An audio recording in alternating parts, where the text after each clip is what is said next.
Hello, critter protectors. Mr. Jim here, and welcome to Kids Animal Stories, a place where there's always a mystery and adventure around every single corner. If you love critters of all shapes and sizes, I need you on our Critter Protector team. Join our adventure as we learn about critters from around the world and in our backyards. Well, my friends, are you ready for today's adventure? Me too, let's go!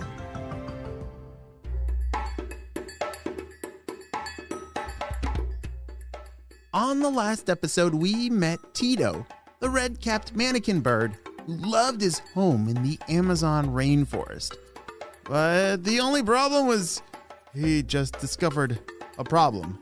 Termites! And if termites wasn't enough of a problem, now a huge tree was being taken down by them. Let's see what happens next. Nora, did you see that?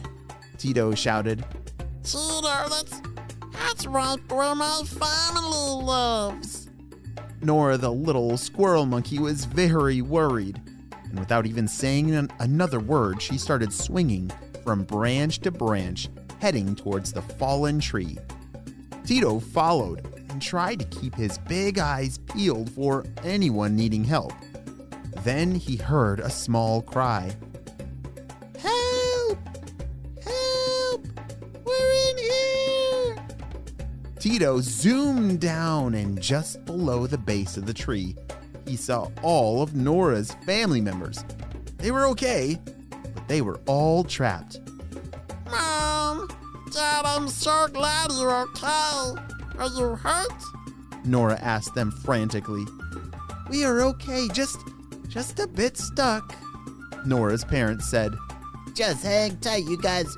We'll get you out, Tito said. He flew back and forth trying to figure out a plan. He couldn't seem to think of anyone or anything strong enough to lift that ginormous tree. He hadn't really ever met a strong elephant, and big cats were definitely too dangerous.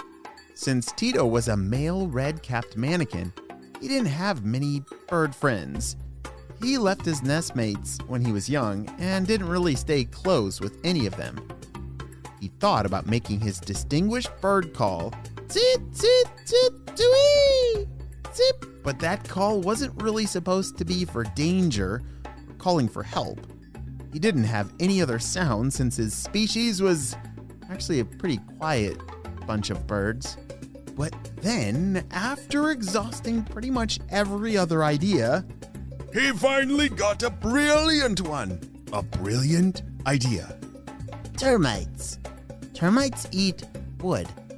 You need them to eat. We need them to eat right through this wood, not the other trees that are standing.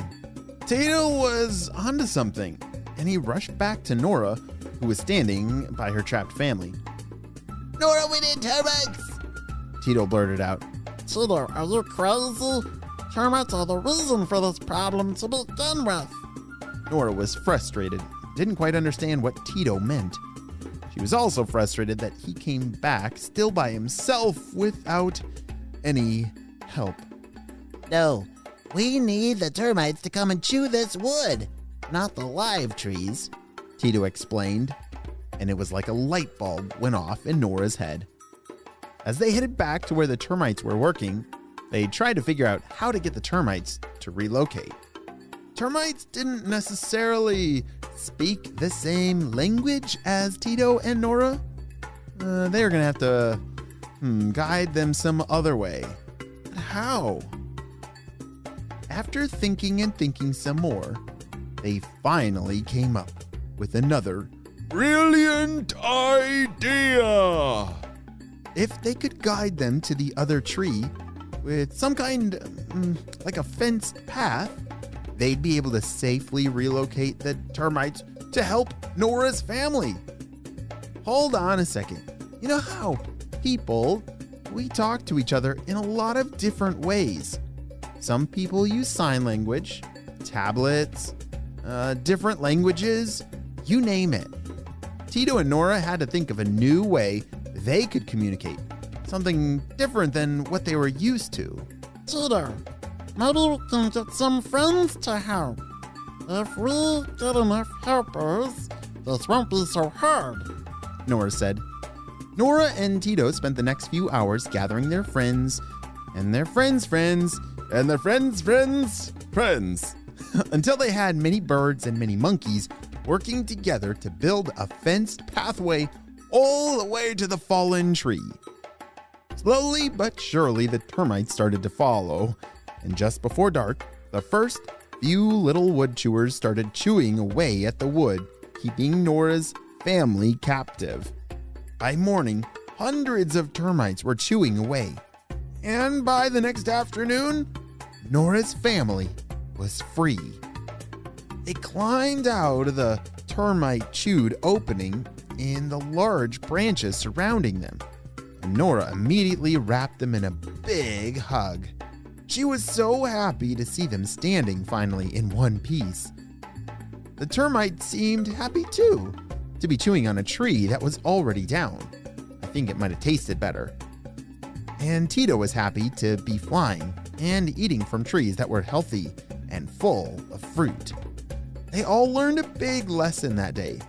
Critters big and small, there is a place for me and a place for all. The end.